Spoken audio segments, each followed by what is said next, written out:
All right, let's keep going here with biaxial stress. Okay.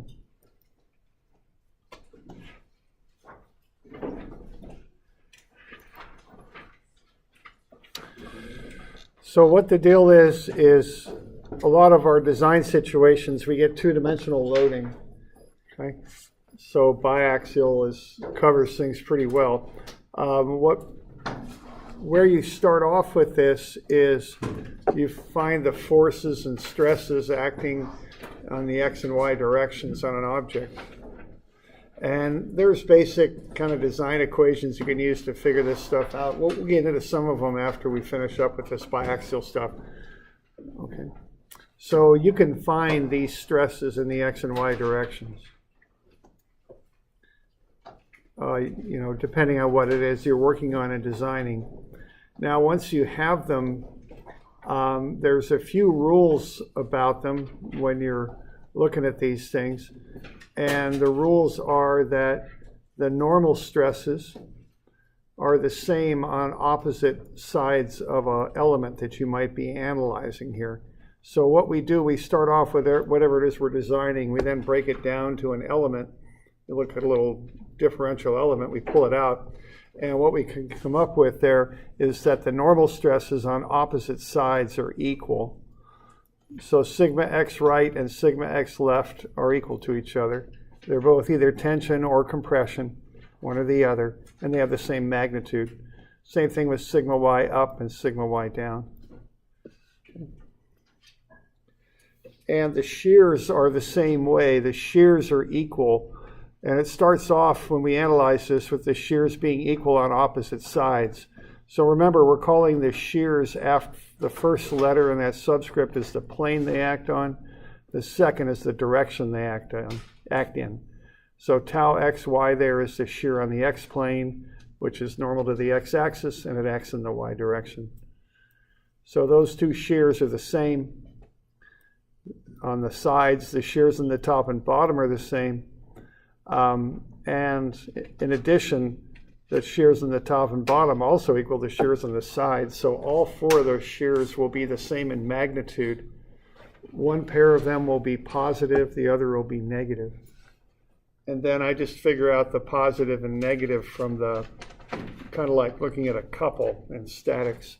If they rotate an element clockwise, they're negative, and if they rotate an element counterclockwise, they're positive. Okay, so that's our starting point there. We doing all right with that? Do we got any questions so far on that?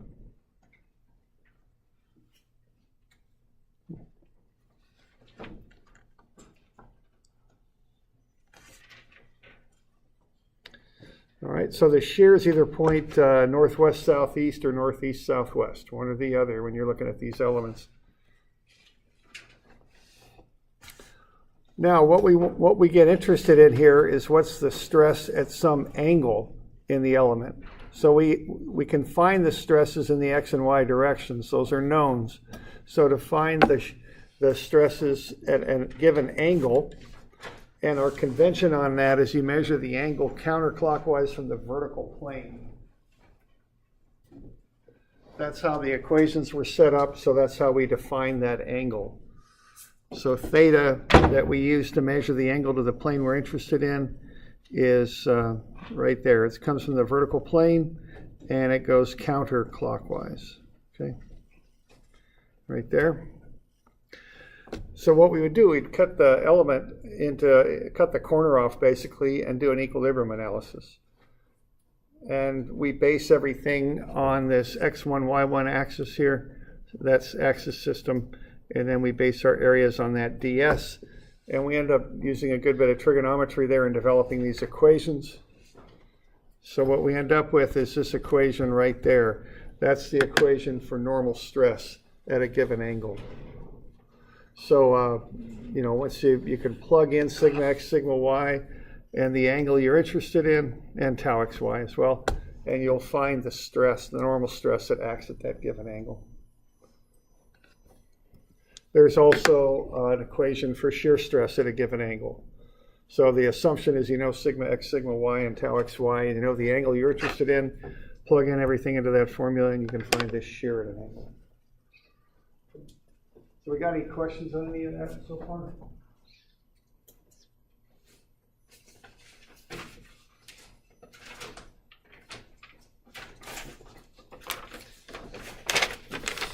And those are equations 25 and 6. You know, I've got a spreadsheet out on my Moodle page, I think. So we'll have a look at that here in a bit. See if that's out there. If you want to use it, you can. You know, it's a good little tool to use. You'll be doing this a fair amount, so it's good to have some way of calculating this stuff in an automated way. Okay. All right.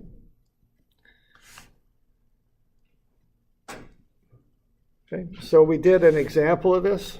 So on this one, you know, we didn't quite finish it, but we started it. So what we got here is we have this element that's given, so we know the stress is in the x and y directions. Sigma x is negative because it's compressive, 52 megapascals. Sigma y is positive because it's tensile. Okay, so tensile stress is positive, so that's 90 megapascals. And then for the shear, you always use that vertical reference plane. That's the shear that you read, that one right there. So you're going to use this shear right here. It's going down. So what I do, I just visualize how that would affect the element. So if I put a nail in the element and nail it to the wall, that shear would rotate it counterclockwise. So I'm sorry, that's clockwise. Magnitude's 40, so that'll be a minus 40 there.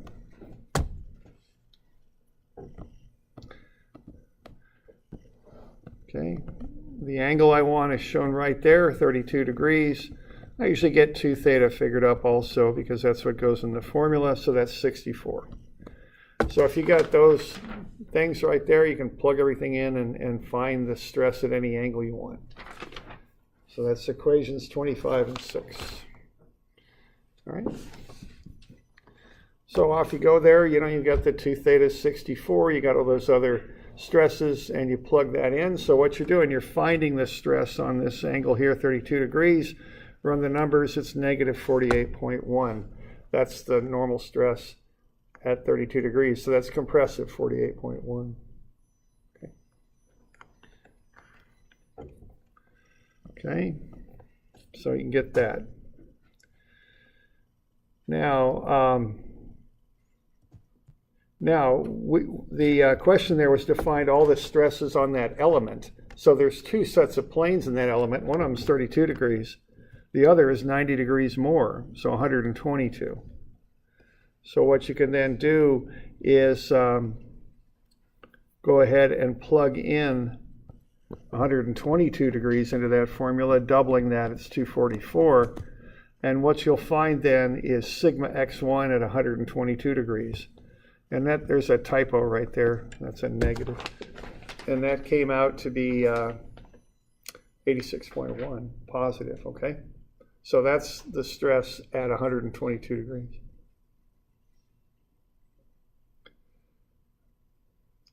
So being as we were looking to find the stress on this element, we got 2 sets of planes, one at 32, the other at 32 plus 90 more, which is 122. Now, as it turns out, there's a bit of a shortcut formula you can use. You can use this standard formula here, formula 25, or if you want, you could use this shortcut formula here. So if you know sigma x, sigma y, and sigma x1, you can find the other stress at angle, which is now called sigma y1. And when you do that, you can come up with the same answer. It's 86.1.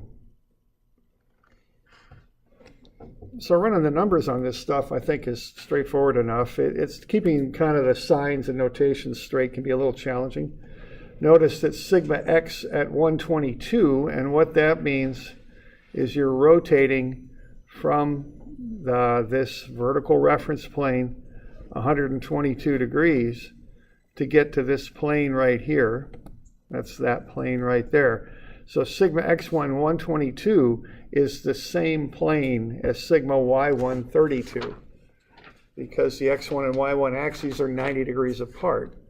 So I can call out x1 at 122, Or I could call out x1 at 32 and then talk about the y1 axis, which is 90 degrees off of that at 122. They're just two names for the same thing. Okay. So just a nomenclature thing, okay? All right, I'm good with that.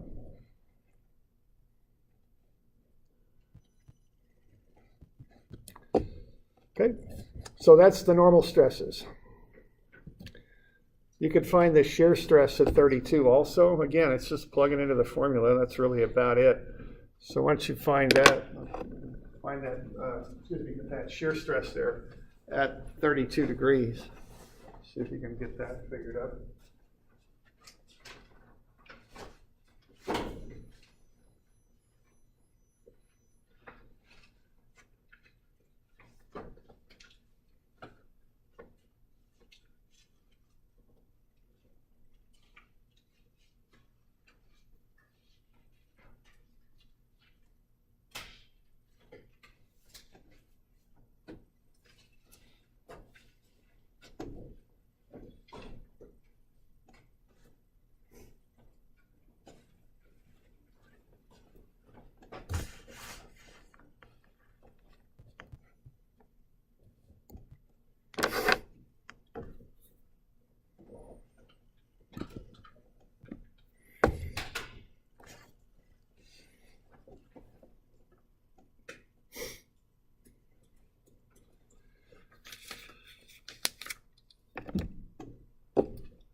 Okay, so the angle's 32, double it to get 64.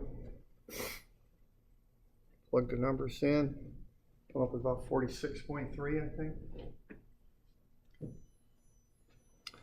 So that's the shear on that plane.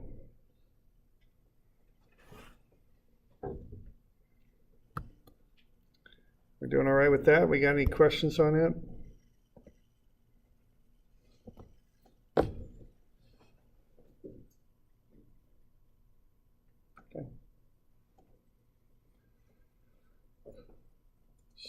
So if you want to draw up a sketch, which we often do, it helps us visualize what's going on, we could do that, okay?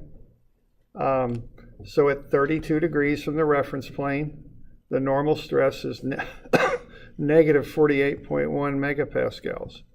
So that's doing that.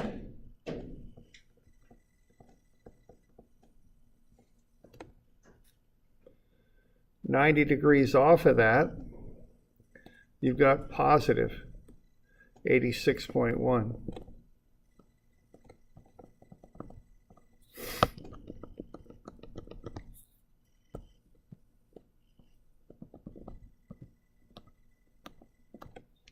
Okay. And then the shears, they're on all four sides. Remember, the shears are equal on each of the four sides. So the shears are going to act like that. And what's going to happen here is on the 32 degree plane, they're positive. That means on the 32 degree plane, the shears rotate the element counterclockwise, so they're doing that. The one on the far side acts in the basically the opposite direction because it needs to rotate the element clockwise also. And then the other two meet in the corners because they're going to rotate the element clockwise. And then the magnitude of that is 46.3. Okay. So that's a sketch of what an element would look like, the one that we're analyzing. Okay.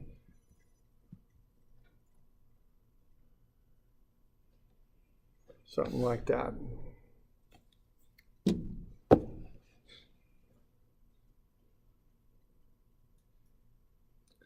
Okay.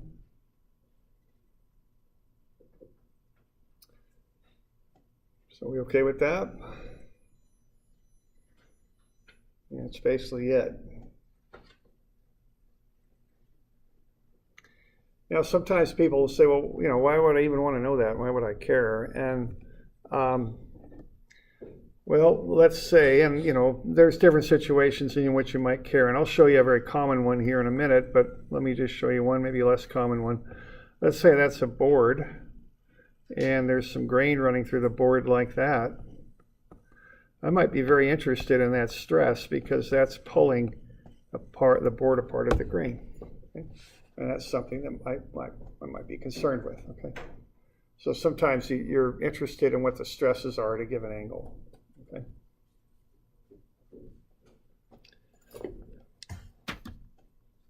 All right.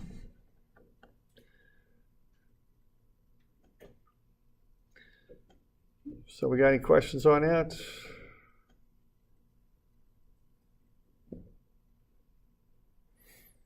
All right, so that's the beginning of biaxial. Now there's a few other things we got to do with this, and we'll start in on that here in a minute. So let's see here. Come on now. Are we going? Yeah, we're going. Okay.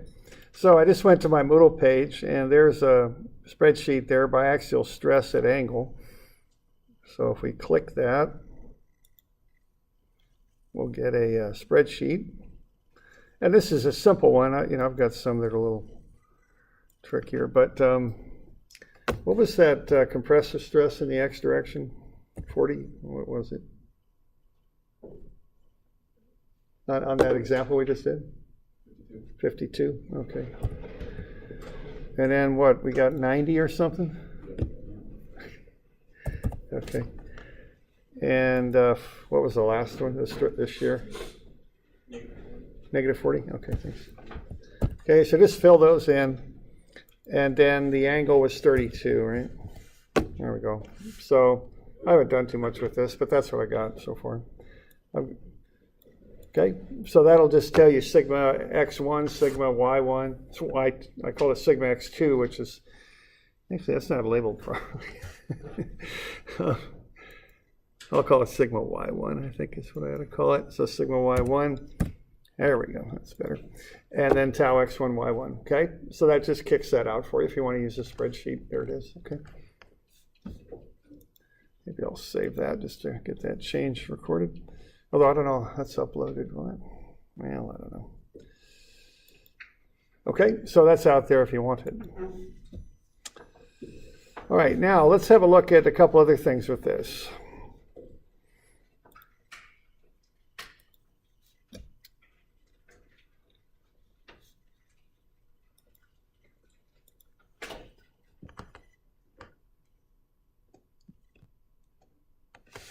Once you find the axial and shear stress on plane AB, and I don't know, I don't think that's in there. It might be, but I can't remember. I don't know if I put this in your book or not.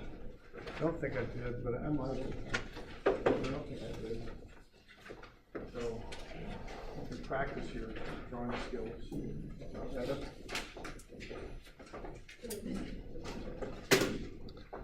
So find the axial and shear stress on plane AB.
Now, remember to watch your signs, and what angle are you going to put into the formula?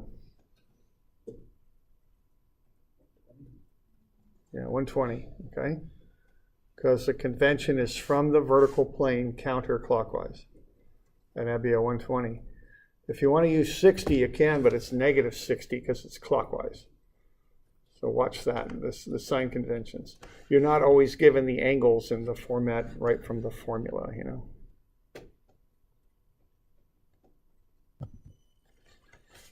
Okay.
There are the inputs up there. You know, I think running the formulas is, you know, so everybody could do that. It's just the inputs are the things to pay attention to, though. Just be sure that you're getting the right one.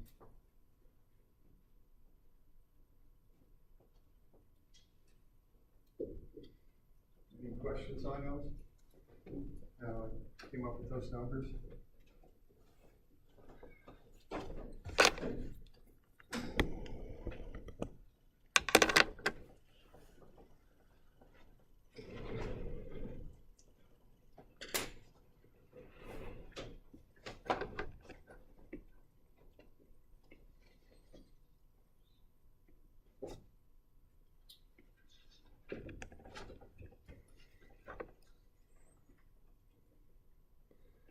And then you just crunch the numbers, basically.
I got 387 for sigma x1.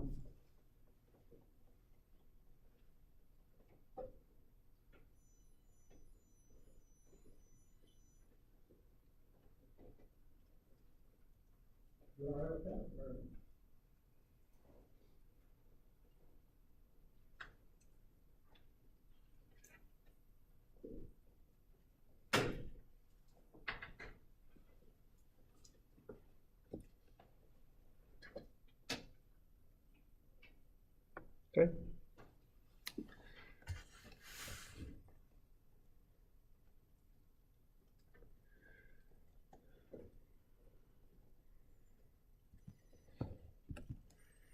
So, got any questions on that? We're doing all right? So why did you pick the 120 over the 60? Okay, there's a convention. The convention is you measure the angle from the vertical plane counterclockwise. So the 120 is the one that's counterclockwise. If you want to use the 60, you got to call it negative 60. So that's the convention. So just remember that comes up, you know. It's and was there a shortcut to get from there to, or from sigma down to torque? From sigma down to shear? Or shear? No, there's not. Not that I know.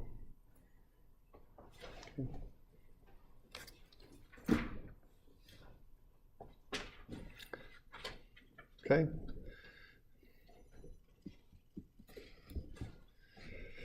All right. Now, so that's something we can find. Now, a couple of things here. Let's kind of look at now. Let's have a look at that. Now, if I didn't know a lot about this and I started on this thing and I came up with those stresses in the X and Y directions, I might say, well, I need to design this thing. If I'm going to design this plate, it's got to hold 310 for tension and 40 for compression. I mean, that would be a normal intuitive thing to say, okay? But is that correct, though?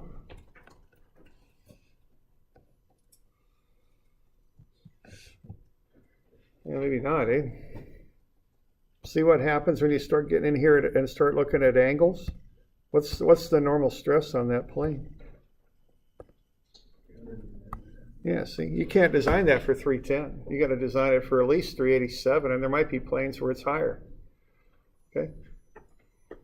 So you got to pay some attention to this stuff, because once you start looking at the kind of synergistic effects between all the different stresses, they can create higher stresses inside at an angle than you've got in the X and Y direction. So you got to be careful about that, okay? When you're designing things, you need to be aware of that. All right. So let's investigate that just a bit. Everybody with me with what I'm saying there? I mean, the X and Y stresses aren't necessarily the biggest stresses. That's what I'm saying. So we do this biaxial stuff and start looking inside the element. And one of the big reasons to do that is to figure out what the biggest stress is in the element, so you can design whatever it is you're designing safely. Okay. So the biggest stresses in an element are called the principal stresses. So notice sigma x1 120 is bigger than sigma y. The tensile stress on plane AB is greater than the largest applied tensile stress. So you got to be careful about this. You got to look inside the elements. Okay. Now let's have a look at this sketch we came up with. What we came up with here is for uniaxial, which is just a special case of biaxial. Sigma max x on a plane, sigma min x 90 degrees off of that, and that makes a certain amount of sense. The shear is 0 on both of those planes, so that makes some sense. I mean, if you got a maximum normal stress, the shear would be 0. And tau max acts halfway in between the sigma max and sigma min planes. To me, that all makes a certain amount of intuitive sense. Okay? And also, the normal stress on the tau max plane is sigma average. And it turns out these sorts of relationships are going to hold in biaxial too, which is why I'm doing this. It's easier to see it on uniaxial. And so I'm just showing that slide, but it works for biaxial too, these basic relationships. So let's see if we can figure out what the maximum and minimum normal stresses are in an element. Okay, they're called the principal stresses. So this is on 330 is where we're at. Now to find them, what you would do is you would take the general normal stress formula right there. And then what you would do would be to take a derivative with respect to the angle and set that equal to 0 because that's where it maximizes. So that'll help us figure out where the stress is maximum at. Okay? So I'm going to take this general formula, I think it's formula 25. I'm going to take a derivative of it with respect to the angle theta. So I'm going to get d sigma x1 d theta, and that's 0. And then realize that sigma x, sigma y, and tau xy are all essentially constants. They're things I know. They're not going to change. So, sigma x plus sigma y over 2 just derivates out to 0. Tau xy sine 2 theta, I'm going to just take the derivative of sine 2 theta. That'll be cosine 2 theta, plus I'll bring a 2 out front, as I do that chain rule derivative. So I'll get 2 tau xy cosine 2 theta. The tau xy just acts like a constant. Same thing here when I take the derivative of sigma x minus sigma y over 2 cosine 2 theta. The only thing I really derivate is the cosine 2 theta. That derivates out as a sine 2 theta with a negative 2 out front from the chain rule derivative. The sigma x plus minus sigma y over 2 just carries through. It's just a constant. All right, so I can set these two terms equal and cancel out the 2's, just working my way down algebraically here. And then I can solve for sine 2 theta over cosine 2 theta, which is tangent of 2 theta. And that's equal to tau xy over sigma x minus sigma y over 2. So if I can figure out this angle, that will be the angle at which maximum and minimum normal stresses act. Okay.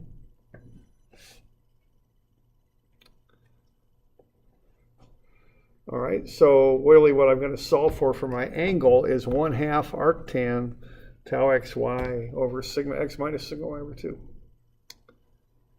Now, any tangent has two solutions that are 180 degrees apart. So, for instance, if you say the inverse tangent, so the arctan of 3, there's two solutions to that. There's 3 to 1, like so, but there's also negative 3 to 1, right? Because a tangent is a slope, remember that. So just for example there, the arctangent of 3 has two solutions.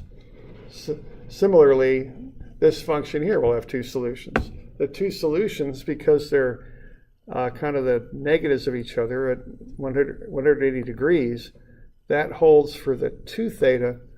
So for theta, the two solutions are 90 degrees apart. So that's telling us that the maximum and minimum normal stresses are 90 degrees apart, is what that's telling us. So the maximum and minimum normal stresses are 90 degrees apart, just like I was showing there.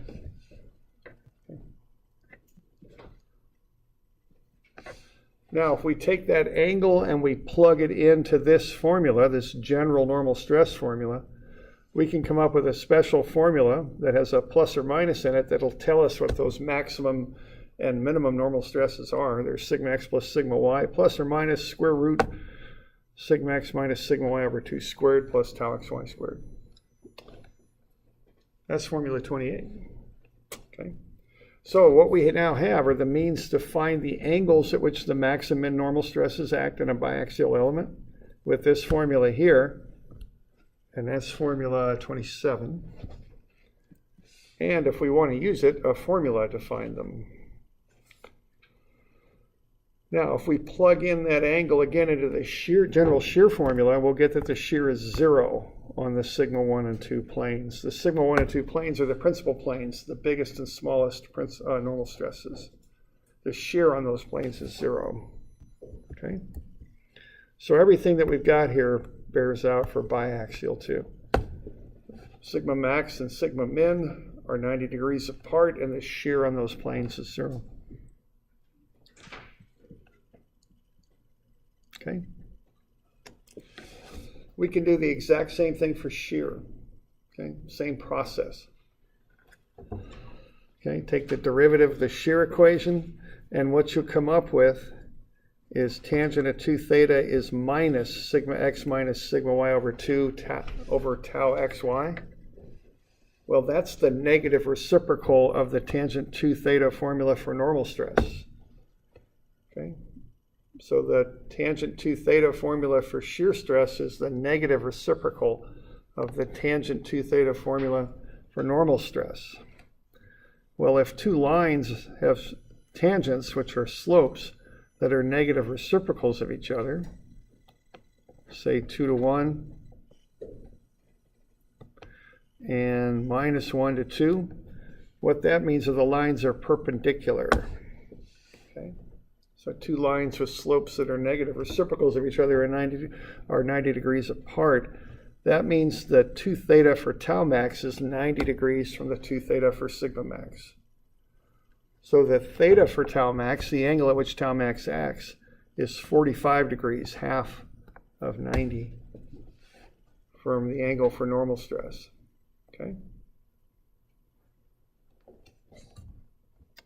So sure enough, we've got two principal normal stresses, sigma max and min, 90 degrees apart. Their shears are 0 on those planes. The maximum shear stress is 45 degrees from either of the principal planes for normal stress. And if we plug in our angle for tau max into the general sigma max formula, we'll get sigma average, just as I'm showing here. All right, so that's a lot of information, I know. So why don't we have a look at an example here of this. Okay, just to reiterate that. And what I've got is the same element, but now let's find the principal stresses acting on it. So what are we going to design this thing for? What are the biggest stresses that occur in this thing?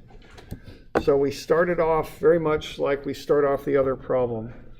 We just plug in sigma x, negative 52, sigma y is 90, and tau xy, that's this shear, would be negative 40.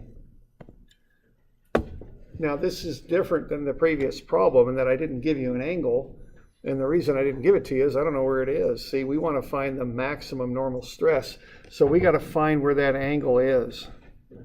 Okay, so we got to find tangent 2 theta of tau xy, it's minus 40, over sigma x, which is negative 52, minus sigma y, which is 90, over 2. Okay? This is going to tell us what angle we're going to look at. This is the angle at which the maximum and minimum normal stresses lie. So I just run that formula there, and I get tangent 2 theta is equal to negative 40 over negative 52 minus 90, which is 142 over 2, which ought to be 71.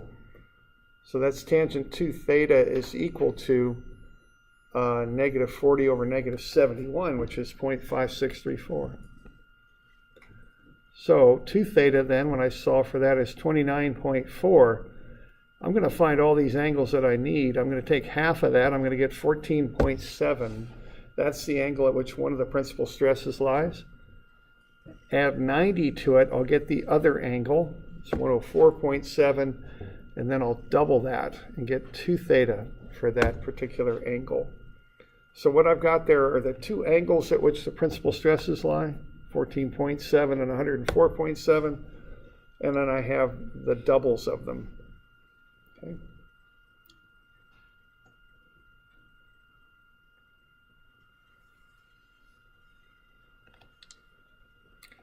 Okay.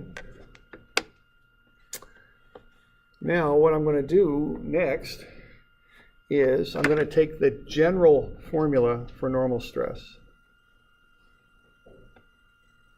Because what I've got here are two angles.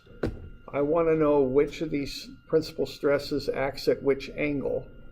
And the simplest way to do that is to take my angles, either one. I'll take 14.7, doubling that is 29.4.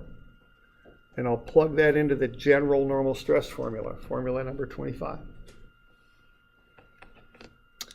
Okay, that'll get me sigma 1.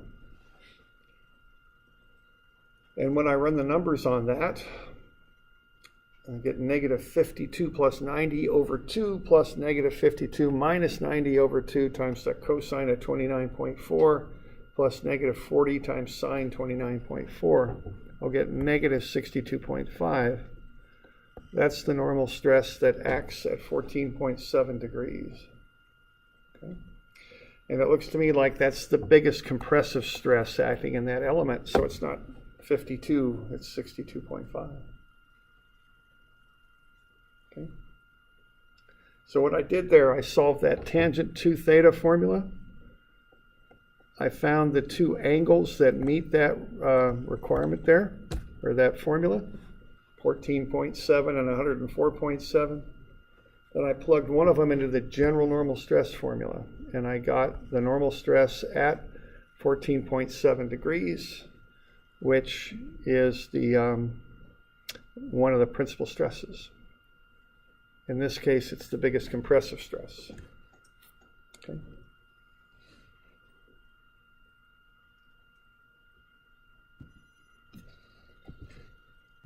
Then I can do that all over again for the other angle. I did 14.7, I can do 104.7. Double it, I get 209.4. Plug that in and I get 100.5 megapascals. That's the other principal stress. That looks to be the biggest tensile stress, and that acts at an angle of 104.7 degrees. Okay. I can also use this little shortcut equation to find it right there.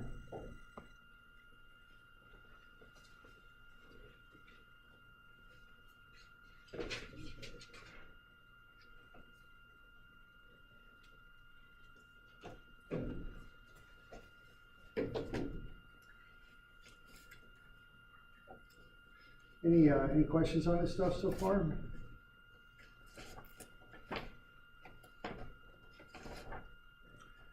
My experience is people got to work with this a little bit to kind of get it all figured out. You know, it's a lot of information at once, and you just got to do a couple of them to figure it out. Okay.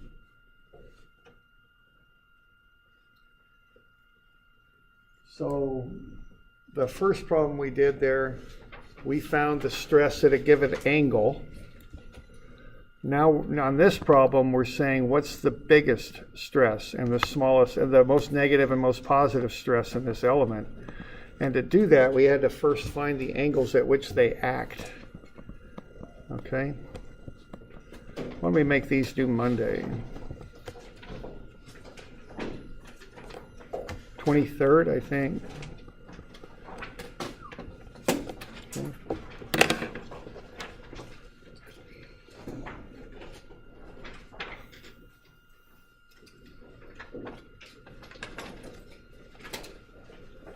All right, so call it good. We'll see you all next time, tomorrow.